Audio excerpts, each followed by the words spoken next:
ఇదే విధంగా మనం దేవుని వాక్యంలో సామెతల గ్రంథం నుంచి మనం కొన్ని విషయాలు నేర్చుకుంటున్నాం. దయచేసి సామెతల గ్రంథం 14వ అధ్యాయం వైపు మనం ధ్యానిద్దాం. సామెతల గ్రంథం 14వ అధ్యాయం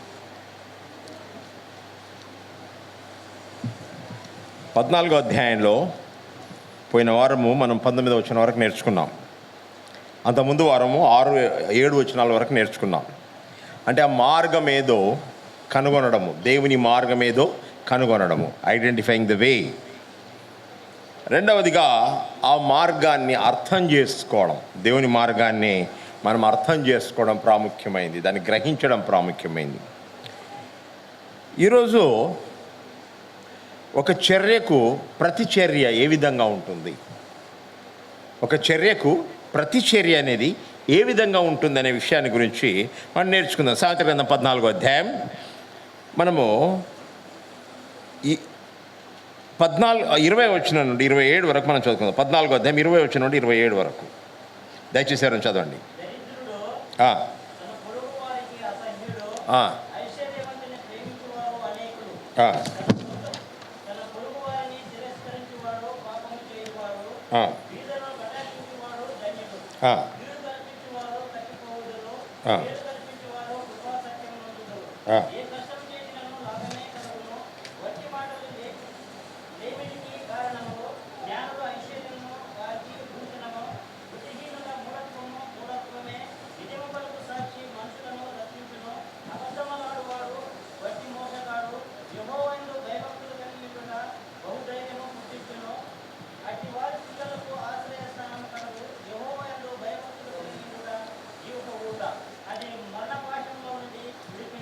చాలండి, ప్రార్థించుకుందాం. ప్రభా, మీ పాల్గొందనం చెల్లించుకుంటున్నాం. మీ వాక్యం ధ్యానించుడుగా కావాల్సిన ఆత్మీయతలు మాకు నేర్పించమని క్రీస్తును ప్రార్థించి వేడుకుంటున్నాం తండ్రి, ఆమేన్.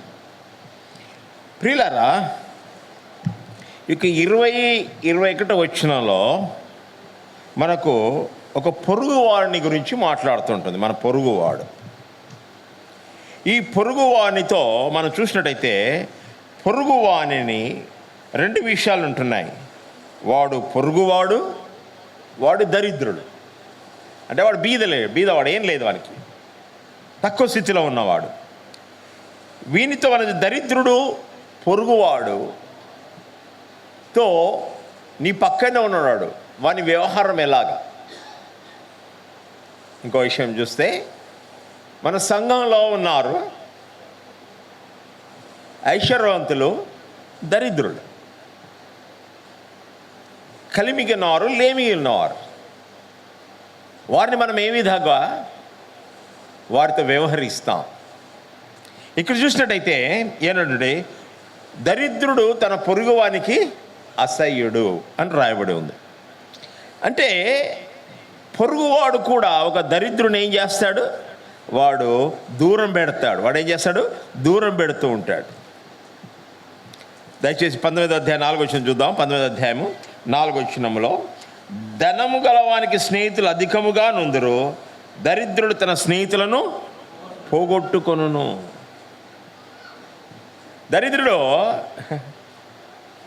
ధనవంతులకు స్నేహితులు అనేకులు, కానీ దరిద్రుడు ఉన్నవాడిని కూడా పోగొట్టుకుంటాడు. ఎందుకంటే వీడితో ఫ్రెండ్షిప్ చేస్తే వీనికి ఎప్పుడు అవసరం పెడతాయని చెప్పి మనకి దూరంగా ఉండేదానికి ప్రయత్నం చేస్తుంటాడు. 7వ వచనం చూసినట్టయితే, బుద్ధి ఈయన నుండి ఎదురు వెళ్ళిపోము, జ్ఞాన వచనములు వాని యందు కనబడవు కదా.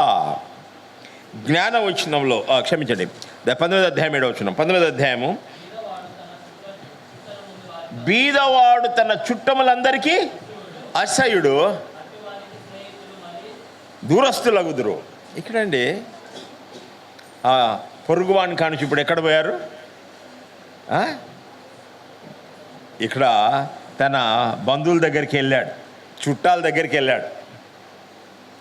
నీ కాడ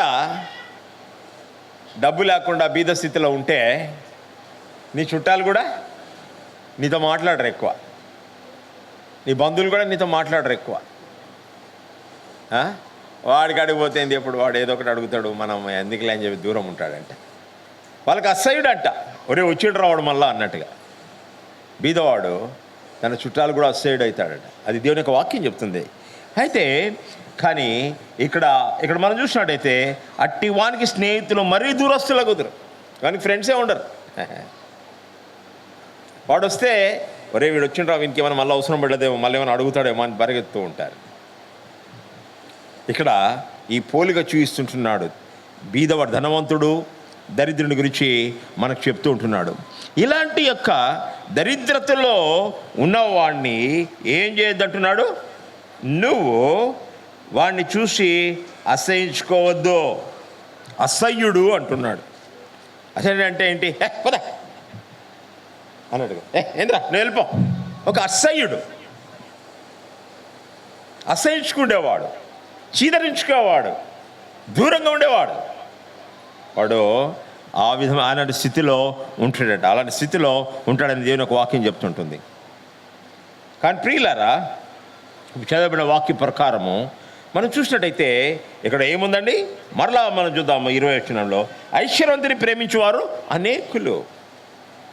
ఒక భక్తుడు అంటాడు, ఏంటండి, ఎప్పుడైతే నువ్వు సమృద్ధి జీవితంలో ఉంటావో అప్పుడు నీ చుట్టూన్న వారందరూ కూడా నీకు నిజమైన మిత్రులు అనుకోవడము అది నీకు శ్రమ. ఎప్పుడైతే నీకు అన్ని కలిమిలో బాగా జరుగుతుంటుందో, ఐశ్వర్యం ఉంటుందో, ధన సమృద్ధి ఉంది, అన్నీ బాగా జరుగుతున్నప్పుడు నీ చుట్టూ చాలామంది ఉంటారు. వాళ్ళందరూ కూడా నీకు నిజమైన స్నేహితులు, నిన్ను నిజంగా నిన్ను విశ్వాసపాత్రులు అనే దానికి అలాంటి ఒక అపోహలను ఉన్నట్టయితే నీకు శ్రమ అంటున్నాడు ఒక భక్తుడు. అంతేకాకుండా తొందరలో వాని దగ్గర నుంచి ఉన్న ధనము పోగొట్టుకున్న తర్వాత నిజమైన స్నేహితులను వాడి చుట్టూ ఉండరు. వాడి నిజమైన స్నేహితులు అనుకున్నవారు వాళ్ళు మంచి ఐశ్వర్యవంతుడిగా ఉన్నప్పుడు స్నేహితులందరూ కూడా వారికి దూరం అయిపోతాడు. ఇక్కడ ధనాన్ని గురించి స్థితిగతుల గురించి మాట్లాడుతుంటుంది. 19వ అధ్యాయము 7వ వచనం చూసినట్టయితే 19వ అధ్యాయము 7వ వచనంలో, బీదవాడు తన చుట్టూలకు అస్సాడు, అట్టివాని స్నేహితులు మరి దూరస్తులవుదురు. 6వ వచనంలో, అనేకులు గొప్పవారి కటాక్షం ఎదుగుతారు, దాతకు అందరూ స్నేహితులే. ఏమండి, అనేకులు గొప్పవారు, వాళ్ళ దగ్గర నుంచి నాకేమొస్తుందా, ఏం లాభం వస్తుందా అనే చుట్టూ ఎప్పుడు ఎంబడి తిరుగుతూ ఉంటాడు. ఏమండి, ఎప్పుడు వాళ్ళ ఎంబడి ఉంటాడు. కానీ డబ్బులు నాకు తెలుసు, నువ్వు ఎక్కువ వాళ్ళ ఎంబడి ఉంటే వీడు దేని కొరకు వచ్చిండు, నా పైసల కొరకు వచ్చిండు, లేదంటే నా కాడ ఏదో పొందేదానికి వచ్చిండని వాడికి తెలుసు బాగా. కానీ ఏముందండి, దాతకు అందరూ స్నేహితులే, ఇచ్చేవానికి అందరూ కూడా స్నేహితులే. తెలుగులో మంచి సాగుతుంది, ఇచ్చేటోడు చూస్తే సచ్చేటోడు లేచి వస్తాడట. అందరూ పరిగెత్తుకొని వస్తారు, అందరూ స్నేహితులుగానే ఉంటారని చెప్పి దేవుని యొక్క వాక్యము మనం సెలవిస్తుంటుంది. 10వ అధ్యాయం 15వ వచనం చూద్దామండి. 10వ అధ్యాయము 15వ వచనం, ధనవంతుని ఆస్తి వానికి ఆశ్రయ పట్టణము, దరిద్రుని పేదరికం వానికి నాశనకరం. ధనవంతుడు వారు గర్వించేది ఏంది? నాకు ఇండ్లు ఉంది, 2 ఫ్లాట్లు ఉన్నాయి, పొలం ఉంది, నాకేం తక్కువలేదు. ధనవంతుడిగా నాస్తే వానికి ఆశ్రయ పట్టణంగా ఉంటుంది. కానీ ఇక్కడ చూసినట్టయితే దరిద్రునికి పేదరికము నాశనకరంగా ఉంటుందట. కాబట్టి ప్రియులారా, ఇక్కడ ఈ యొక్క ధనవంతుడిక దరిద్రక తూలన మనం చూస్తుంటున్నాం. 21వ వచనంలో చూసినట్లయితే 14వ అధ్యాయం 21వ వచనం మొత్తం సామెతలు 14:21 చూసినట్టయితే, తన పొరుగు వారిని తిరస్కరించేవాడు పాపము చేయువాడు, బీదలను కటాక్షించేవాడు ధన్యుడు. పొరుగువాడిని తిరస్కరించేవాడు, పొరుగువారిని తృణీకరించేవాడు, పొరుగువాడిని అసహించుకునేవాడు, వాడు ఏం చేస్తున్నాడండి? పాపము చేయువాడు. వాడు ఏం చేస్తున్నాడు? పాపము చేయవాడుగా దేవుని యొక్క వాక్యం మనకు సెలవిస్తుంటుంది. ప్రియులారా, లేవి గ్రంథం 18 వచ్చిన లేవి 19:18 చదువుకుందాం. 19 లేవి కాండం 19వ అధ్యాయం. కీడుకు ప్రతి కీడు చేయకుడి, నీ ప్రజల మీద కోపం ఉంచుకొనక నిన్ను వల్ల నీ పొరుగువారిని కీడుకు ప్రతి కీడు చేయకుడి. మనకేందో ఇది కొత్త భాష మాదిరిగా అనిపిస్తుంది కదా ఈ భాష, ఈ పదజాలము మనకు కొంచెం కొత్తగా కీడుకు ప్రతి కీడు చేయకుడు అనేది పదజాలం కొంచెం కొత్తగా అనిపిస్తుంది. మనదేంది? అండి. ఈట్క జవా పత్తర్ సేదేగా అంటాం మనం. వాడు ఇటుకను కొడితే రాయితో కొడతాం, వాడు కట్టెతో కొడితే నేను గన్నుతో కొడతానంటాం. మనది అది తత్వం. ఏమండి, నేను కూడా ఆ విధంగానే ఉండేవాడిని. కానీ ఆ దేవుడి కార్యం జరిగించాడు మన జీవితాలలో దేవుడి కార్యం జరిగించాడు అన్నాడు. అప్పుడప్పుడు పాత నేచర్ వస్తుంది కదా, పాత నేచర్ ఒకసారి అక్కడ కదిలిచ్చేస్తే ఆ నేచర్ వస్తుంది, దాన్ని కంట్రోల్లో పెట్టుకోవాలి. కానీ వీధవాడిని చూసి మనం ప్రతి కీడు చేయొద్దని దేవునికి చెప్తూ ఉంటుంది. కాబట్టి మత్తయి సువార్త 5వ అధ్యాయం మనం చూసినట్టయితే ఒక ప్రిన్సిపల్ ఇచ్చాడు యేసుప్రభువు వారు. కొండ మీద ప్రసంగంలో ఒక చక్కటి మాట చెప్పాడు. 5వ అధ్యాయం 7వ వచనంలో మనం చూసినట్టయితే, కనికరం గలవారు ధన్యవారు కనికరం పొందుదురు. కనికరం గలవారు, బీదవాడిని కనికరించడం నేర్చుకోవాలండి. కనికరము ఏ విధంగా మనం ఇతరుల పట్ల కరుణా వాత్సల్యము కనికరము కలిగి ఉండగలము అని చూసినట్టయితే కొన్ని అంశాలు మనము క్విక్గా చూసుకుందాం. 21వ అధ్యాయం 13వ వచనం చూద్దాం. సామెతలు 21వ అధ్యాయము 13వ వచనం చూద్దాం. 21, 13వ వచనంలో చూద్దాం.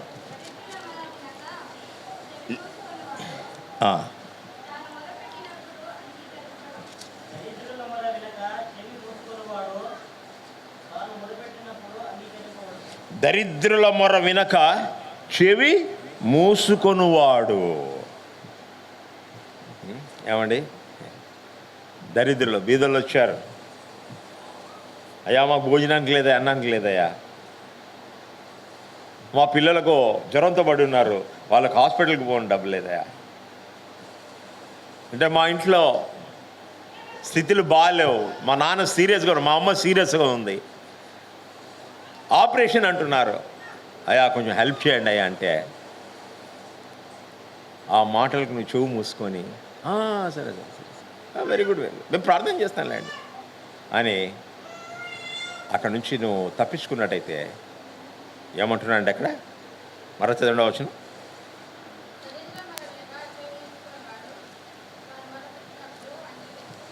దరిద్రుల యొక్క మొరను వినకుండా ఎవరైతే వారి చెవులు మూసుకుంటారో, అంటే నాకేం చెప్పొద్దురా.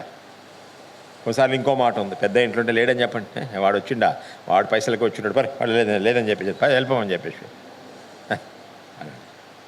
ఏమండి ప్రియులారా. ఇక్కడ దరిద్రులు అంటే నేను ఒక క్వాలిఫికేషన్ ఇవ్వాలనుకుంటున్నా. ఏంటంటే తిని తాగి డ్రగ్స్ చేసి మందు కొట్టి ఏమంటే ఉన్న డబ్బులు ఉడాయించి సోమరిపోతుగా ఇంట్లో కూర్చొని అక్కరలో ఉన్నవారు, డబ్బులు లేకుండా ఉండేవారు, వారి గురించి చెప్పటం లేదు అంటే వారి గురించి ఇక్కడ మాట్లాడటం లేదు. దాని విషయం ముందు చూద్దాం. ఇది మాట్లాడేది నిజంగా పరిస్థితులు, నిజమైన పరిస్థితుల్లో ఉన్నవారు. కొంతమంది ఏం చేస్తారంటే దురలవాట్లు ఉన్నవారు, వాళ్ళకి ఎంత డబ్బు వచ్చినా సరిపోదు. తాగుబోతులు నాటు సారుతో స్టార్ట్ చేసి ఏమనండి ఇంపోర్టెడ్ వాటికి వెళ్ళిపోతారు. ఒక సీసా 10 రూపాయలతో స్టార్ట్ చేసి 1000 రూపాయలు ఒక పెగ్గుకు ఎండ్ అయిపోతారు. వాళ్ళకాడ ఎంత డబ్బైనా ఆగదు, ఎంత డబ్బైనా వాళ్ళ దగ్గర ఆగదు. పరస్త్రీ సాంగత్యం, వ్యభిచారంలో ఉన్నవారు, వారు ఎంత డబ్బైనా వారి దగ్గర ఆగదు. ఆస్తులు కూడా కుదోకట్టు పెట్టేసి వాళ్ళు ఇది చేసుకుంటారు. ఈ డ్రగ్స్ చేసేవాళ్ళు, వాళ్ళ తల్లిదండ్రులను చంపి ఆ టయానికి వాడికి కావాలి, డ్రగ్ కావాలి, లేకపోతే వాడికి నిద్ర పట్టదు. ఆ విధంగా ఉంటారు. సోమరిపోతులు, పని పాట లేకుండా ఎప్పుడు అవారం మంది తిరుగుతూ ఉంటారు. కూడా వాడు పని చేయరంటే వాడు యొక్క పనిలో స్థిరంగా ఉండడు. ఇలాంటి వారి గురించి మాట్లాడటం, వీళ్ళు ఎప్పుడు బీదగానే ఉంటారు. పని ఇస్తామంటే పని చేయరు. వారి గురించిగా చెప్పేది నిజమైన బీద స్థితిలో ఉన్నవారు, కడు బీదల గురించి చెప్తుంటున్నాడు. దరిద్రతలో ఉన్నవారు, అవసరతలో ఉన్నవారి గురించి చెప్తూ ఉంటున్నాడు ప్రియులారా. కాబట్టి వారు మొర వినకుండా చెవు మూసుకుంటే దేవుడు ఏం చేస్తానంటున్నాడు ఇక్కడ 13వ వచనంలో చక్కటి, తాను మొరపెట్టినప్పుడు ఎవరు అంగీకరించారు? దేవుడు అంగీకరించాడు. ఎందుకు? నీకు అది అలవాటు లేదు. ఒకరికి సాయం చేద్దాము, ఒకరికి కనికరిద్దాము, ఒకరికి చేద్దాం అనేది లేదు. ఏమండి, చేద్దామన్నది లేదు. కానీ నువ్వు మొర పెట్టినప్పుడు దేవుడు కూడా నీ మొర విన్నాడు. జాగ్రత్త. ఇది దేవుని యొక్క వాక్యం. రెండోదిగా ఆ విధంగా మనము వారి మొర వినుట ద్వారా వారిని కనికరించగలం. 17వ వచనం చూద్దామండి. 19వ అధ్యాయము 17వ వచనం. బీదలను కనికరించువాడు, యెహోవాకు అప్పించువాడు, బీదలను కనికరించువాడు, యెహోవాకు అప్పించువాడు. రే, దేవునికి ఏంటి మనం ఇవ్వడం ఏంటి అప్పు? కానీ నువ్వు ఒక బీదవానికి సహాయం చేసావు. కడు బీదకు నువ్వు మంచి సహాయం చేసినప్పుడు ఏమిటండి, నువ్వు ఏంటంట, నువ్వు ఎక్కడ జమ చేస్తున్నావు నీ డబ్బులు? దేవుని అకౌంట్లో జమ చేసి, దేవుడు అంటే నీ అకౌంట్లో వచ్చిందిరా బ్యాలెన్స్, అవును నేను నీకు ఇవ్వాలి అంటున్నా. నీ అకౌంట్లో ఈ బ్యాలెన్స్ ఉంది. దేవుడికి అప్పిచ్చేవాడుగా ఉంటాడట. ఏమండి, అంతేకాదు 17 వచ్చిన అంతే ఇంకేం చెప్తున్నాడు, వారికి ఉపకారమునకు ఆయన ప్రత్యుపకారము చేయను. వాడు చేసిన దానికి తప్పక దేవుడు ప్రతిఫలం ఇస్తాడని చెప్తుంటున్నాడు. మనం చేస్తామా? మనం నిర్వచనం ఉంటాం, మనకు బీదలంటే ఎవరైనా మన స్టాండర్డ్ ప్రకారం. ఇది వీళ్ళ గురించి మాట్లాడటం లేదు. ఎవరి గురించి? అమ్మో వాళ్ళ కాడ బంగారం ఉంది, మా కాడ ఏం లేదు. అదో ఆమె కాడ 3 తులాల బంగారం ఉంది, నా కాడ 1/2 తులం బంగారం కూడా లేదు. అలాంటి కాళ్ళగా చెప్పేది. ఆ గనిపట్టి చీరలు ఉన్నాయి, నాకు కాటన్ చీరలు కూడా లేవు. వాళ్ళకి 2 బెడ్రూమ్లు ఉంది, నాకు ఒక గుడిసె కూడా లేదు. ఇది కూడా చెప్పటం లేదు ఇక్కడ. ఈ తులనాత్మకమైన విషయాల గురించి ఇక్కడ మాట్లాడటం లేదు. కంపారిటివ్ వాళ్ళ గురించి పోటీ పడే వారి గురించి మాట్లాడటం లేదు ఇక్కడ. ఎవరినైనా వారు కొత్తగా పెళ్ళైన వారి జాగ్రత్త. మీరు మీ యొక్క పొరుగువారిని కానీ, మీ ఇంట్లో ఉన్నవారిని కానీ, మీకంటే పై వయసులో ఉన్న వారి యొక్క జీవితాలు చూసి వాళ్ళ మాదిరి ఒక్క రాత్రిలో కావాలని అనుకోవద్దండి. మా స్టాఫ్కి మేము కూడా అదే చెప్తాం ఎప్పుడు. జాన్సన్ జార్జ్ గారు ఒక్కటి చెప్పారు, ఏంటంటే ఇప్పుడు మనం కార్లు తిరుగుతున్నాం కాబట్టి అందరు అనుకుంటారు మేము కూడా కార్లు కావాలి, సార్లు కార్లు తిరుగుతున్నారు అనుకుంటారు. కానీ 40 ఏళ్ళకి వెళ్ళదా మేము ప్రారంభించినప్పుడు మేము ఏ విధంగా ప్రారంభించాము? అప్పుడు కారు లేదు, నడుచుకుంటేనే ప్రయాణం చేసాం, బస్సులలో ప్రయాణం చేసాం. కొంతమంది అంటారు అబ్బా ట్రైన్లో చాలా కష్టం అండి. ఎందుకు కష్టం అండి? అవసరాన్ని బట్టి అన్ని పనులు చేయాల్సిందే. ఏమండి అవసరాన్ని బట్టి అన్ని పనులు చేయాల్సిందే. బస్సులో పోవడం చాలా కష్టం సార్, మీకు తెలియదు. ఎందుకు కష్టం? కొంతమంది నమ్మో కరిషత్ పోవాలంటే చాలా కష్టం, బస్సులో పోవాలంటే చాలా కష్టం అంటారు. 3 వారాల క్రితం నేను బస్సులో పోయాను. నేను కారులో పోతే గంటలు వెళ్ళిపోతాం, 1:10. బస్సులో పోతే 2 గంటలు అవుతుంది. అయితే నాకు కిరీటం పోయిందా బస్సులో పోతే? అంటే బస్సు నన్ను ఎక్కించుకోలేదా? రిజెక్ట్ చేసిందా? లేదు. ఇదంతా క్షమించండి ఈ భాష, వాడుక భాష, ఇదంతా పగటెచ్చులు అంటారు. ఏమండి, ఈ పగటెచ్చులు వదిలిపెట్టడం నేర్చుకోవాలి. మనం అనవసరమైన పోటీలు పడ్డం కూడా నేర్చుకోవాలి. అలవాటు చేసుకోకూడదు, అది మంచిది కాదు. ఒకళ్ళు 10 ఏళ్ళు కష్టపడి ఒక స్థితిలో ఉన్నారంటే నువ్వు ఇప్పుడే నీ జీవితాన్ని ఆరంభించి వాళ్ళతో పోల్చుకుంటే నీ జీవితం ఏమవుతుంది? ఎప్పుడు ఏడ్చుకుంటూనే ఉండవు. ఎప్పుడు నీ జీవితంలో సంతోషం అనేది ఎప్పుడు కూడా ఉండదు. ఎప్పుడు కూడా ఉండదు. ప్రియులారా, మనము మన జీవితాన్ని, దేవుడిచ్చిన జీవితాన్ని, అవకాశాన్ని జాగ్రత్త చూసుకోవాలి. కాబట్టి మనము బీదవారిని కనికరించే విషయం గురించి మాట్లాడుతున్నాం. అంతేకాదు 31వ అధ్యాయము, దయచేసి 9వ వచనం చూడండి. 31వ అధ్యాయము కనికరించడం గురించి చెప్తుంటున్నాడు. 31వ అధ్యాయం 9వ వచనం చూద్దాం. నీ నోరు తెరిచి న్యాయంగా తీర్పు తీర్చుము, దీనులకు, శ్రమపడి వారికి, దరిద్రులకు న్యాయము జరిగించను. అంటే బలహీనులకు న్యాయము చేకూర్చండి. కొన్నిసార్లు బీదవారు అన్యాయంగా వారు నష్టపోతారు. అన్యాయస్తులు బీదవారికి ఏం చేయమంటున్నాడు? వారికి న్యాయము చేకూర్చుమని ఉంటున్నారు అండి ప్రియులారా. అందుకనే మన యొక్క కోర్టు సిస్టంలో ఏముందంటే, ఒకవేళ నీకు ఒక బీదవాడు కేసు ఇరుక్కొని కోర్టుకు పోయిన తర్వాత వాడికి గనక డబ్బులు లేదు లాయర్ని పెట్టుకునే దానికి, లేకపోతే ఏమిసానండి గవర్నమెంట్ లాయర్ వాని పక్షాన మాట్లాడతాడు. పబ్లిక్ ప్రాసిక్యూటర్ వాని పక్షాన గవర్నమెంట్ లాయర్ మాట్లాడతాడు, ఎవరు లేకపోతే. దేవుడు అది చూస్తున్నాడండి. బీదవారి పక్షాన న్యాయం చేయమని దేవుడు చెప్తుంటున్నాడు. బీదలను అన్యాయం చేయొద్దు, రోజు కూలి వారిని అన్యాయం చేయొద్దు, ఎండలో తట్టలు మోసేవారిని అన్యాయం చేయొద్దు. ఏమండి, కష్టపడే వారిని అన్యాయం చేయొద్దు. వారి మొర వినడం నేర్చుకోవాలి. ఏమండి, వారి మొర వినడము నేర్చుకోవాలి. వారిని ఏం చేయాలండి, వారి బీదలను వారి పక్షాన మనం న్యాయం జరిగించాలని దేవుడు చెప్తుంటున్నాడు. 28వ అధ్యాయం 8వ వచనం చదువు. సామెతలు 28వ అధ్యాయము 8వ వచనం.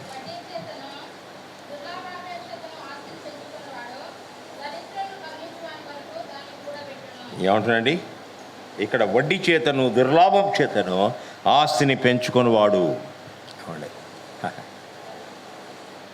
ఇలా ఇశ్రాయేలు ప్రజలకు దేవుడు ఒకటి చెప్పాడు. నెహెమ్యా గ్రంథంలో ఒక విషయం ఉంది.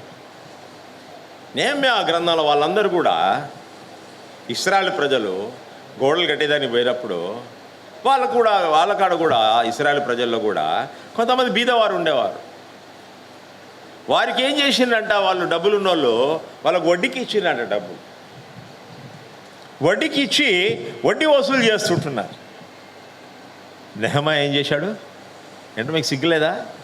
మీ అన్నదమ్ముల దగ్గర డబ్బులు ఇచ్చి మీరు వడ్డీ తీసుకుంటారా అని చెప్పేసి మీరు ఇంటికి వెళ్ళి చదువుకోండి నెహెమ్యా గ్రంథం. నెహెమ్యా వాళ్ళని ఖండించారండి. ప్రియులారా, విశ్వాసుల మధ్య వడ్డీ వ్యాపారం జరగకూడదు. కొంతమంది చాలా క్లెవర్గా మూవ్ చేస్తారు. వాళ్ళ దగ్గర ఉంటాయి కానీ అరే ఇస్తే మళ్ళీ వాపస్ రావు, కొన్నిసార్లు రావు కూడా. ఏం చేస్తారు, నా కాడ లేవు నీకు వడ్డీకి ఇప్పిస్తా అంటారు. నా కాడ లేదు పలానా వాళ్ళ కాడ వడ్డీకి ఇప్పిస్తా అంటారు. కానీ ఇచ్చేది వీళ్ళ డబ్బులే. ఏమండి, ఇచ్చేది వీళ్ళ డబ్బులే. ఇది కూడా డేంజరస్. ఇక్కడ చెప్పేది ఏంటంటే, ఇక్కడ చెప్పేవాడు ఒకవేళ కడుబీదలకు అవసరాన్ని బట్టి వాళ్ళు వచ్చినప్పుడు బయట అన్యులు చేస్తారు. అది 10% తీసుకుంటారు. నువ్వు 10,000 లోన్ తీసుకుంటే ఫస్ట్ 1,000 రూపాయలు చేతిలో పెట్టుకొని 9,000 నీ చేతికి ఇస్తాడు. కొంతమంది 2,000 పెట్టుకొని 8,000 ఇస్తారు. నీ అవసరాన్ని బట్టి పోనీలే ఇప్పటికైతే పన్ను నడుస్తలేని అని చెప్పేసి 2,000 అంటే 20% వాని చేతికి ఇచ్చేసి నువ్వు డబ్బులు 8,000 తీసుకుంటావు. వడ్డీకి వడ్డీ పెరిగిపోతుంది. ప్రియులారా, కానీ దీని విషయము దేవుడు చెప్తుంటాడు, నీ యొక్క సహోదరుల దగ్గర నువ్వు వడ్డీ తీసుకుంటే అదంతా కూడా నువ్వు కూడబెట్టేదంతా కూడా ఎక్కడ పోతుందంట, ఒకరోజు దేవుడు బీదలకు వెళ్ళిపోతుందంట. దరిద్రులను కరుణించుటకు వాడు కూడబెడుతున్నాడని చెప్తుంటాడు. ఏమండి, జాగ్రత్త. అంతేకాదు ప్రియులారా, 19వ అధ్యాయం 17వ వచనం మరలైందా, 19వ అధ్యాయము 17వ వచనంలో ఒక మాట చూసాం. వారిని ఏం చేశాడు దేవుడు, బీదలను కనికరించే దేవుడు చేశాడు, వారికి ఉపకారం కానీ ప్రత్యుపకారము చేయును. దేవుడు నీకు రివార్డ్ ఇస్తాడు. ఈ విధంగా చేయటం ద్వారా ఏమవుతుందంటే 14వ అధ్యాయం 31వ వచనం చూసినట్టయితే, 14వ అధ్యాయము 31వ వచనంలో మనం చూసినట్టయితే, దరిద్రులను బాధించువాడు సృష్టికర్త నిందించువాడు, బీదను కనికరించువాడు ఆయనను ఘనపరచువాడు. ఎవరిని ఘనపరిచేవాడు? దేవుని ఘనపరుస్తుంటున్నాడు. నువ్వు బీదవారిని కనికరించినప్పుడు, వారికి సహాయకుడిగా ఉన్నప్పుడు, వారి కష్టాలు నువ్వు విన్నప్పుడు, వారిని ఆదుకుండే ఆపద్బాంధుడుగా నువ్వు ఉన్నప్పుడు దేవుడు ఏం చేస్తాడు? నిన్ను కరుణిస్తాడు, నిన్ను ఆదరిస్తాడని చెప్పేసి దేవుని వాక్యం మనకు చక్కగా సెలవిస్తుంటుంది, చక్కగా మన బోధిస్తూ ఉంటుందండి. ప్రియులారా, ఆయన ఘనపరచును అంటున్నాడు. అంతేకాదు 19వ అధ్యాయం 10వ వచనంలో ఆయనకు దేవుడు రివార్డ్ ఇస్తాడు. అంతే 28వ అధ్యాయం 27వ వచనం చూడండి. సామెతలు 28వ అధ్యాయము 27వ వచనం. అక్కడ ఏముందండి? అక్కడ బీదలకిచ్చువానికి లేమి కలగదు, బీదలకిచ్చువానికి లేమి కలగదు అంటే వానికి తక్కువ ఎప్పుడు కాదంట, తక్కువ ఎప్పుడు కాదు. మా అంకులు డాక్టర్ చెల్లి గారు ఎప్పుడు చెప్పేది, అని అడిగేది, ఏం సార్ నువ్వు ఇస్తూనే ఉంటావు అనేది. ఆయన కాడ ఉండేవి కాదు, కానీ ఓ మాట చెప్పేది ఏంటంటే, ఒక ట్యాంకులో నీళ్లు పడ్డప్పుడు అవి బయటికి పోతుంటే మళ్ళీ ఫ్రెష్ నీళ్ళు వస్తాయి. ఆ ట్యాంకులో నీళ్ళు అట్నే పెడితే ఏమవుతుంది? అది స్టేల్ వాటర్ అయిపోతుంది. ఏమిటండి అది నీరు, అది వాడుకకు దొరకదు, మళ్ళీ వాడుకోలేము. మన జీవితాలు కూడా అంతే. మన జీవితాలు ఇతరులకు ఏ విధంగా ఉండాలండి? ఆశీర్వాదకరంగా ఉండాలి. ప్రత్యేక మన సంఘంలో, మన సమాజంలో, మనం ఎక్కడ పనిచేస్తున్నాం అక్కడ మన జీవితాలు ఆశీర్వాదకరంగా ఉండడం చాలా ప్రాముఖ్యమైనది. చాలా ప్రాముఖ్యమైన దేవుని యొక్క వాక్యము మనకు సెలవిస్తుంది. అతివానికి ఏ కొదువ అలాంటి వారికి ఉండదని దేవుని యొక్క వాక్యంలో మనకు సెలవిస్తుంటున్నాడు. అంతేకాదండి ప్రియులారు, 21వ అధ్యాయము 13వ వచనం చూద్దాం. 21వ అధ్యాయం 13వ వచనం. దరిద్రుల మొర వెనుక చెవి మూసుకున్నాడు, తాను మొరపెట్టినప్పుడు అంగీకరింపబడడు. వార్నింగ్ ఇక్కడ. తాను మొరపెట్టినప్పుడు వాడు అంగీకరింపబడడు. ఈ సత్యాన్ని మనం చూస్తుంటున్నాం. చర్యకు ప్రతిచర్య మనం ఇక్కడ చూస్తుంటున్నాం. ఇక్కడ 22వ వచనం చూద్దామండి. మళ్ళీ 14వ అధ్యాయానికి వెళ్దాం. సామెతల గ్రంథం 14వ అధ్యాయం 22వ వచనాలకు చూసినట్టయితే, కీడు కల్పించువారు తప్పిపోదురు, మేలు కల్పించువారు కృపాసత్యములను నొందుదురు. కీడు కల్పించువారు అంటే వాళ్ళు ఎప్పుడు ఎవరిని ఎట్ట చెడగొట్టాలని ఉంటుంది వాళ్ళకి ఆలోచన. వాడుక భాషలకు ఎవరికి ఎట్ట పుల్లలు పెట్టాలని ఆలోచిస్తూ ఉంటారు. ఏమంటే వాళ్ళని కష్టాల్లో పెట్టాలి. అందుకని ఇంతకుముందు కొన్ని దినాల ముందు చిన్న కొన్ని అవుతాయి, ఆకాశరామన్న ఉత్తరాలను పంపించేవాడు. Anonymous letters. ఎవరైనా బాగుంటే పోలీసులకు కంప్లైంట్ చేయడమో, కోర్టుకు కంప్లైంట్ చేయడమో, కలెక్టర్ కంప్లైంట్ చేయడమో, ఏదో ఒకటి ఆ విధంగా చేస్తూ ఉండేవారు అండి. ఈ దినాల్లో చేస్తే జాగ్రత్త. నీ ఎవరికైనా ఈమెయిల్ పెట్టినావా వాళ్ళకి వ్యతిరేకంగా, ఎవరు పెట్టినరు, పెట్టినరు, ఎట్టు పెట్టినని ఒక 24 గంటల్లో తేలిపోతావు. నీ ఇంటికి వచ్చి తీసుకొని పోతారు, పట్టుకొని పోతారు. జాగ్రత్త ఏంటి మీరు యవనస్తులు జాగ్రత్త. వాట్సాప్, ఫేస్బుక్, ట్విట్టరు అండి, ఇలాంటి ఇన్స్టాగ్రాము, దీనిలలో పనికిరాని మాటలు, పనికిరాని విషయాలు పెట్టొద్దు. ఏంటంటే దాంట్లో పెట్టినప్పుడు ఏమవుతుంది? మీరు జైలుకు పోయే సమయం వస్తుంది. పోలీసులు వచ్చి నేను ఇంటికాడ నుంచి తీసిపెట్టాక జైలుకి తీసుకుపోతారు. జాగ్రత్త. సార్ అది కరెక్టే, ఎట్ట చెప్తారు సార్ అనొచ్చు. మీకు మతికుందో లేదో. సూరత్ నుంచి ఒక అమ్మాయి బాల్ ఠాకరేకి విరోధంగా ఒకసారి వాళ్ళ శివసేన పార్టీ ఉన్నప్పుడు ఒకటి రాసింది. అమ్మాయి 12 గంటల లోపల ఆ అమ్మాయిని తీసుకుపోయి పాపం కాలేజ్ అమ్మాయిని జైలు వేసేసి 15 రోజులు 2 నెల రోజులు పెట్టిండ్రు జైల్లో. చదువు పోయింది, అంత పోయింది. ఎగ్జామ్స్ పీరియడ్లో. జాగ్రత్త. అంటే నేను చెప్పేది ఏంటంటే, పొరుగు వారిని గురించి చెడ్డగా ఆలోచించొద్దు. వాడిని ఎట్ట చెడగొట్టాలని ఆలోచించొద్దు. వాడు దేవుడు ఆశీర్వదించితే నువ్వేం. అందుకనే గ్రంథంలో చాలా చక్కగా మనకు ఈ మాటలు దేవుని యొక్క వాక్యంలో దేవుడు బోధిస్తుంటున్నాడు. 6వ అధ్యాయం చూద్దాం దయచేసి. సామెతలు 6వ అధ్యాయం 14 నుండి 18 వరకు చూద్దాం. 6వ అధ్యాయం 14 నుంచి 18 వరకు చూసినట్టే, వాని హృదయం అతి మూర్ఖ స్వభావం గలది, వాడు ఎల్లప్పుడు చదవండి జగడులు పుట్టించును, హఠాత్తుగా వచ్చును, తిరుగు లేకుండా ఆ క్షణమందే నలగొట్టబడును.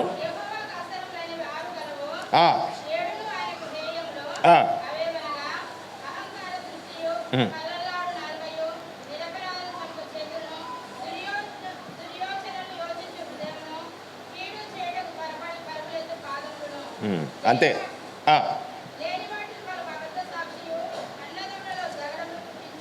చాలండి. ఏంటి? కీడును కల్పించేవారు. ఏంటి? కీడును కల్పించేవారు.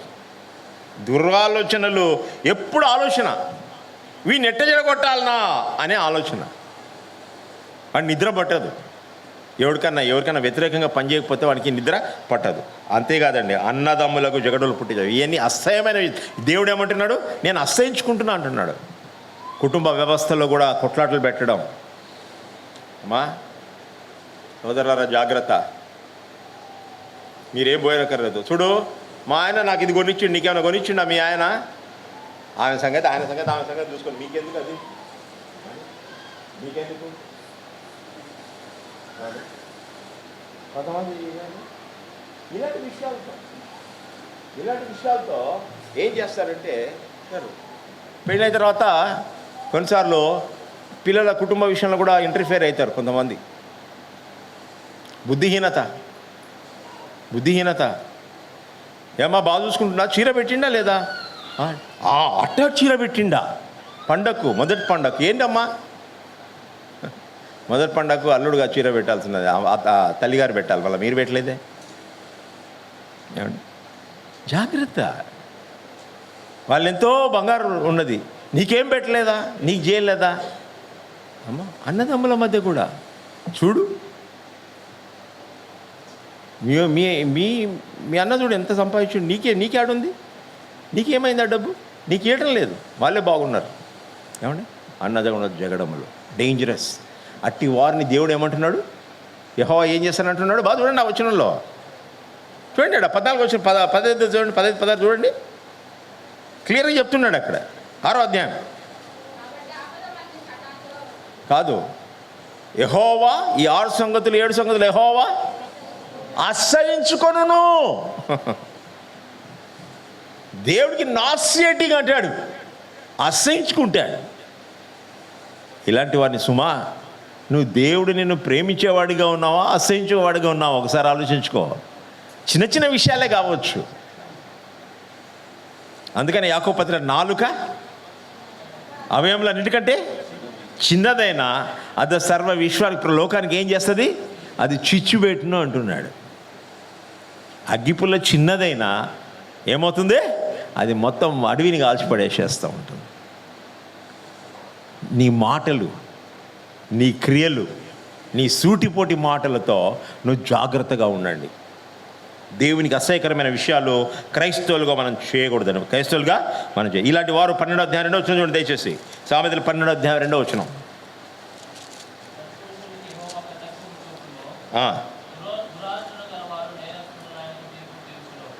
సత్పురుషుని యెహోవా కటాక్షము చూపును, దురాలోచనలు గలవాడు నేరస్తుడని ఆయన తీర్పు తీర్చును. నీవు దేవునికి కటాక్షం పొందేవాడిగా ఉన్నావా? దేవుడి దృష్టిలో తీర్పు పొందుటకు సిద్ధంగా ఉన్నావా? ఒకసారి ఆలోచించాలండి. అంతే. దయచేసి మన 14వ అధ్యాయానికి వద్దాం. 14వ అధ్యాయంలోకి వద్దాం. 22వ వచ్చిన 14:22లో మేలు కల్పించేవారు కృపా సత్యములను నొందురు. మేలు కల్పించేవారు, మంచి చేసేవారు కృపా సత్యం నొందురు అంటున్నాడు. 23, 24 వచనాలు చూద్దాం దయచేసి. ఏ కష్టం చేసిన లాభమే కలుగును, ఒట్టి మాటలు లేమిడికి కారణములు, జ్ఞానుల ఐశ్వర్యం వారికి భూషణము, బుద్ధిహీనుల మూఢత్వమే. అంటే ఇక్కడ ఈ మాటలు ఏముందంటే, ఇక్కడ పనిని గురించి మాట్లాడుతుంటున్నాడు. ఏమండి, దేని గురించి మాట్లాడుతున్నాడు? ఏ కష్టము చేసినానో లాభమే కలుగును. అండర్లైన్ చేసుకున్నాడు మీరు. ఏ కష్టము అంటున్నాడు. కొంతమందికి ఈ పని మాకు రాదు. కొంతమంది అనుకుంటారు ఊడ్చే పని చిన్న పని, వంట పని చిన్న పని, లేకుంటే ఇది చేసానా. కొంతమంది అంటారు మీరా ఈ పని ఏంటి? బైబిల్ ఏమంటుందండి? ఏ కష్టం చేసినా తప్పేం లేదు. అందుకని పెద్దవాళ్ళు ఉంటారు, అంబానీసు, బజాజు, వీళ్ళందరూ కూడా బజాజ్ కంపెనీలో ఫోర్స్ మోటార్స్ వాళ్ళ కొడుకులు బయట చదివి వచ్చిన తర్వాత ఎక్కడ పని చేస్తారు? ఫస్ట్ లోవర్ లెవెల్లో పని చేస్తారు. వాళ్ళ మాదిరి యూనిఫామ్ వేసుకొని వాళ్ళ వర్కర్స్తో కలిసి పని చేస్తారు. అక్కడి నుంచి స్టార్ట్ చేస్తారు, నేర్చుకుంటారు. అక్కడి నుంచి నేర్చుకొని 5-6 సంవత్సరాలు 10 సంవత్సరాలు అనుభవం అయిన తర్వాత అప్పుడు వాళ్ళ నాన్నగారి పక్కన కూర్చొని వన్ ఆఫ్ ద డైరెక్టర్స్ అయిపోతారు. వాడు ఆ స్టేజ్కి వచ్చినప్పుడు వాళ్ళ నాన్ననో వాళ్ళు ఎవరో వాళ్ళు పక్కకు తొలగి ఒకరోజు అంత కంపెనీ వాళ్ళందరూ షేర్ హోల్డర్స్ అందరూ వీని డైరెక్టర్ని యాక్సెప్ట్ చేస్తారు. ఎక్కడి నుంచి స్టార్ట్ చేశాడు వాడికి అవసరం లేదు. ఫ్లోర్ పైన పని చేసేదానికి అవసరం లేదు, వర్కర్స్ తోటి కలిసి పని చేసేదానికి అవసరం లేదు. ఆడు మాలిక్ అయినా కూడా ఏంటి, అక్కడి నుంచి స్టార్ట్ చేస్తున్నాడు. ఏ పని కూడా చిన్న పని కాదు. మీరు ఎప్పుడు కూడా ఆలోచన పెట్టుకోవద్దు, నీ బిడ్డ ఇల్లు ఉడిస్తే, లేకుంటే గుళ్ళో తుడిస్తే, అంట్లు గడుగుతే, ఒక గుడిలో సాఫ్ చేస్తే తక్కువ పని అనుకోవద్దు. సమయలు అక్కడి నుంచి ఆరంభించాడు. ఏ కష్టం కూడా తక్కువ. అవసరాన్ని బట్టి కష్టపడాల్సి వస్తుందండి, అవసరాన్ని బట్టి కష్టపడాల్సి వస్తుంది. మా కాలేజీలో ఒక నెల రోజులు ఒక ఆయన వచ్చాడు, బ్రదర్ విన్స్ అని. ఆయన కోటీశ్వరుడు, ఆయనకి ఎన్నో ఇళ్ళు ఉన్నాయి అమెరికాలో. ఆయన కోటీశ్వరుడు. ఆయన పొద్దున్న 8 గంటలకు మామూలు వర్కర్స్ కంటే వాష్ బట్టలు వేసుకుంటాడు, వైట్ షర్ట్ వేసుకొని పెయింట్ చేస్తాడు. 8 గంటలకు వచ్చి 12:30 వరకు పనిచేస్తాడు. 1 గంటకు పోయి మళ్ళీ 3 గంటలకు దిగుతాడు. 3:30కు వచ్చేసి మళ్ళీ సాయంత్రం 4:30, 5 దాకా పనిచేస్తాడు. ఆయనకేం తక్కువ లేదు, ఆయనకేమీ తక్కువ లేదు. కానీ ఏమంటాడంటే దేవుడు, ఇది దేవుని పని. ఆయన ఆయా దేశాలకు వెళ్ళి తన సొంత డబ్బులు ఖర్చు పెడతాడు. ఏమనంటే ఇన్ని లక్షలు అయితే అదే ముందులే, డబ్బే కదా, డబ్బు అది పేపర్ అంతే. ఇది ఇంపార్టెంట్, సేవ ఇంపార్టెంట్ అన్నమాట. ఏమండి, ఆయనకు అవసరం లేదు. ఆయన చెప్పొచ్చు, అన్ని లక్షలు ఖర్చు పెట్టినప్పుడు ఆయన అనొచ్చు, ఒక వర్కర్ని పిలుచుకాలని పెయింట్ చేసేదానికి అని చెప్పొచ్చు. ఎంత అవుతుంది? 80,000 అయిద్దా? సరే ఇచ్చేసా, పెట్టేయమని. లేదు, నేను పెయింట్ చేయాలి, నేను చేయాలంటే. అది మన పిల్లలకు మనం ఏం నేర్చుకోవాలంటే ఏ పని కూడా, ఏ కష్టమైన కూడా తక్కువ ఎక్కువ అనేది లేదు. అవసరం మట్టి మోసేది ఎక్కువ తప్ప లేదు. అవసరం బట్టి చేయాల్సి వస్తుంది ప్రియులారా. అందుకని చాలా చక్కగా మనకి ఇక్కడ సామెత గ్రంథంలో బోధిస్తుంటున్నాడు. ఏమంటున్నాడండి? మరోసారి చూసినట్టయితే ఏ పని కూడా తక్కువ అనేది, ఏ కష్టము చేసినా ఏం కలుగుతుందండి? లాభమే. నీకు ఏం పని లేదని ఇంట్లో కూర్చుంటే బదులు ఒక హెల్పర్గా పోతే ఎక్కడన్నా 700-800 వస్తుంది. అది లాభమా కాదా? ఏమండి, మీరు ఇళ్ళలో కూర్చొని ఖాళీగా టైం పాస్లో టీవీలో అవి చూసే బదులు ఏమైనా చేతి పనులు, కుట్టు పని, ఆర్డర్లు ఏమైనా చేసుకుంటే అది ఏమవుతుంది? ఒక 100 రూపాయలు వస్తే నష్టమా లాభమా? లాభమే కదా. వాళ్ళు ఎందుకు చేయకూడదు? ఎందుకు మన పిల్లలకి అది నేర్పకూడదు? మనము ఏమండి ఎందుకు నేర్పకూడదు? ఎందుకంటే మనలో ఒక విధమైన గర్వం మనకు. ఆ పని అది మేము చేయం, మేమా ఆ పని అది మేము చేయం, మాకొద్దు. నో నో నో సారీ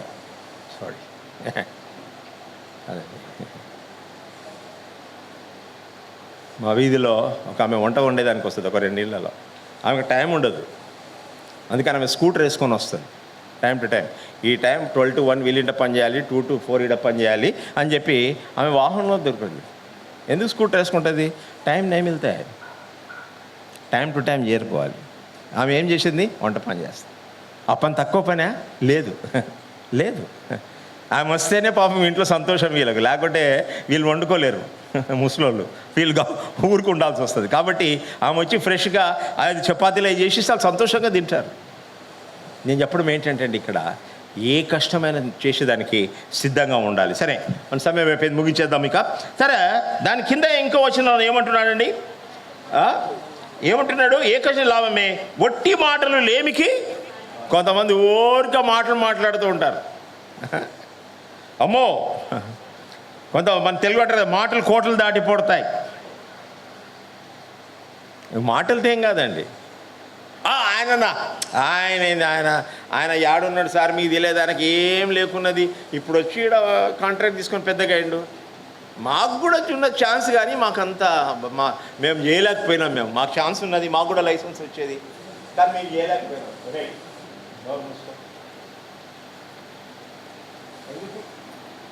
ఎందుకు చేయలేదు?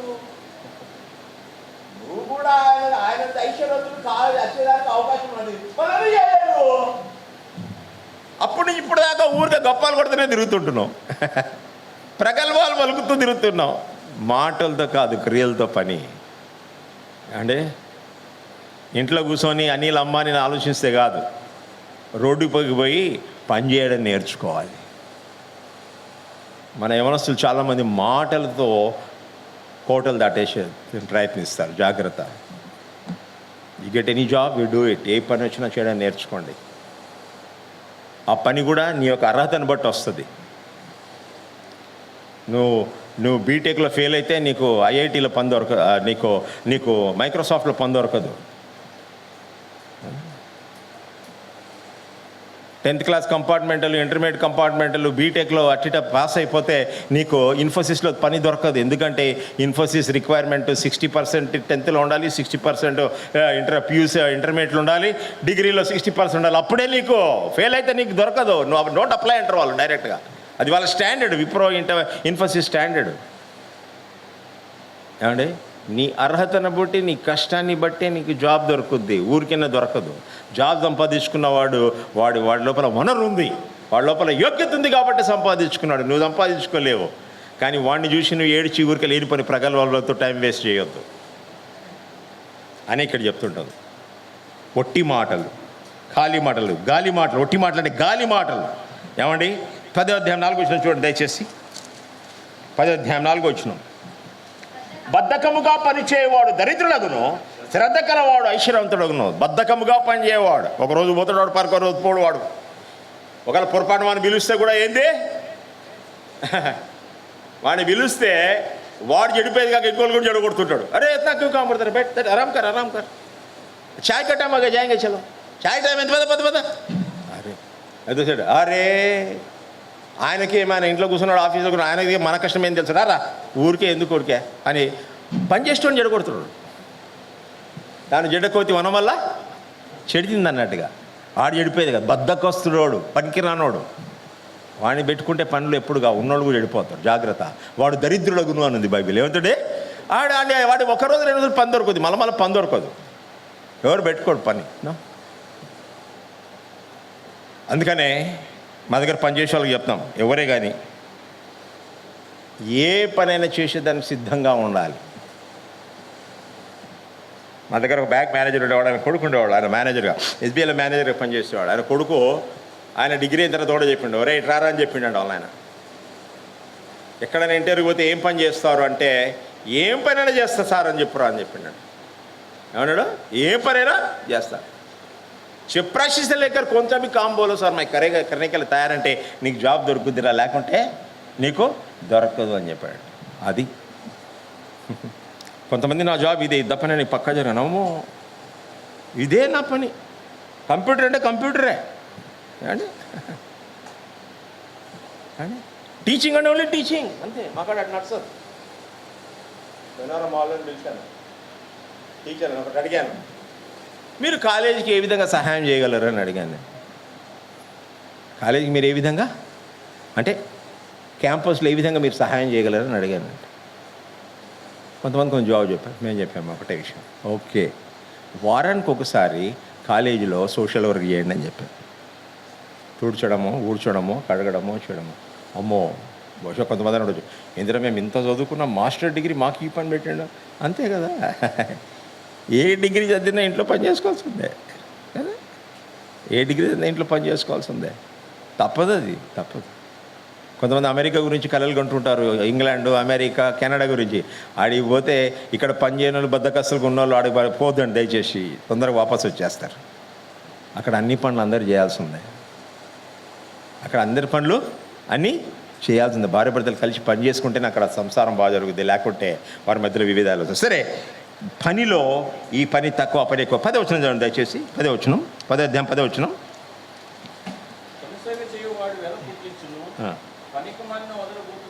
పనికి మాలిన వదరుబోసు నశించును. పనికి రాని మాటలు, పనికి మాలిన వెదవ అంటున్నాడు వదరుబోతు. ఊరికే మాటలు, టైం పాస్ చేసేవాడిని దగ్గర రానే కాకండి. వాడు టైం బర్బాద్ చేయకుండా నీ టైం కూడా బర్బాద్ చేస్తాడు. 12వ అధ్యాయం 11వ వచనం చూడండి దయచేసి. తన భూమిని సేదపరచుకుని వారికి ఆహారము సమృద్ధిగా కలుగును, వ్యర్థమైన వాటిని అనుసరించేవాడు బుద్ధి లేనివాడు. నీకున్న పని నువ్వు చేసుకోకుండా, నీ పొలం నువ్వు దున్నుకోకుండా ఉంటే నీవెవరు? బుద్ధి లేనివాడివి అంటున్నావు. నువ్వు నీ జీవితంలో నీకు శాంతి సమాధానాలతో నువ్వు ఎప్పుడు కూడా ఉండనేరవు అని దేవుని యొక్క వాక్యమును మన చక్కగా సెలవిస్తుంటుంది. 24వ వచనం చూడండి, 12:24. శ్రద్ధగా పని చేయవారు ఏలుబడి చేదురు, సోమరులు వెట్టి పనులు చేయవలసి వచ్చును. సోమరులు వెట్టి పనులు చేయవలసి వచ్చును. నువ్వు నమ్మకంగా ఉంటే నీకు ప్రమోషన్ ఆఫ్టర్ ప్రమోషన్ దొరుకుతుంది. సోమరి జీవితం ఎప్పుడు ఒకళ్ళ గురించి ఆలోచుకుంటూ ఏడుస్తూ ఉంటే నీ జీవితంలో వెట్టి పనులే చేయాల్సి వస్తుందని దేవుని వాక్యం చెప్తుంటున్నా ప్రియులారా. కాబట్టి 25వ వచనం చదివి నేను ముగిస్తాను. 14, 25వ వచనంలో, నిజము పలుకు సాక్షి మనుషులను రక్షించును, అబద్ధంలో వాడు వట్టి మోసగాడు. ప్రియులారా, మన సమయం అయిపోయింది. ఈరోజు చర్యకు ప్రతిచర్య అనే విషయాన్ని గురించి మనం నేర్చుకున్నాం. చర్యకు ప్రతిచర్య విషయంలో మనం నేర్చుకున్నది ఏంటండి? మనం ఏ పని చేసినా కూడా ఇక్కడ జాగ్రత్తగా చూడండి. ఏంటంటే ఇప్పుడు మనం ప్రేమించడము, బీదవారిని అసహించుకోవడం, కనికరించడము, కానీ మన చెవులు కనికరించకపోవడం, తర్వాత శాంతి సమాధానాలు లేక అలజడి కలిగిన జీవితం, లాభకరమైన జీవితము, నష్టపోయే జీవితం. చర్యకు ప్రతిచర్య తప్పకుంటుంది. నీ జీవితం ఎలా ఉన్నా? మనందరినీ కూడా దేవుడు ఏ విధంగా సృష్టించాడండి? పని చేసి సృష్టించాడు. ఆదాము వాళ్ళు కూడా దేవుడు పని పెట్టండి. మీకు తెలుసో తెలియదు. ఆదాము అన్ని చెట్లకు జంతువులకు పేర్లు పెట్టమన్నాడు. ఆదాం పెట్టింది. దాని తర్వాత నోవా ఇంట్లో 8 మంది పనిచేస్తేనే ఒక ఆల్మోస్ట్ 1 year ఏమైందండి, ఆ నావలు అన్ని పశువులు బ్రతికగలిగాయి. వాటికి అన్నం పెట్టాలి, గడ్డి పెట్టాలి, వాటి యొక్క మలినమంతా తీసి పడేయాలి, క్లీన్ చేయాలి. యూనో ఇది చాలా ఇంపార్టెంట్. ఇక్కడ మీ కుక్కలు ఉన్నాయండి ఇంట్లో? పెట్ డాగ్ ఉందా ఎవరి దగ్గర? ఉంటే చేయొద్దాను విషయం ఉందా లేదా? ఎవరి దగ్గర పెట్ డాగ్? ఇంట్లో కుక్కలంటే పిల్లలకు చాలా ఇష్టం కదా, రకరకాలు. కానీ ఇంట్లో ఒక పెట్ డాగ్ ఉన్నదంటే దానికి చాలా పని చేయాలి. అండి పెట్టున్నదంటే అంతే. నీ దగ్గర చిన్న పాపలు ఏ విధంగా ఉంటారో నీ దగ్గర ఉన్న పెట్ డాగ్ని ఆ విధంగా చూడాలి. ఆ విధంగా ఉంటేనే మనం పని చేయగలం. కాబట్టి ప్రియులారా, మన జీవితంలో దేవుడు మనకి ఇచ్చిన ఈ యొక్క జీవితాన్ని ఆయన కొరకు జీవించి ఈ భూమి పడికి వచ్చేది మనం కష్టం చేసేదానికి వదురుబోతు కాకోకుండా, వ్యర్థం చేసుకోకుండా మన జీవితాన్ని దేవుని వైపు చూసి నమ్మకం కొనసాడు దేవుడు మనకు సహాయం చేయ.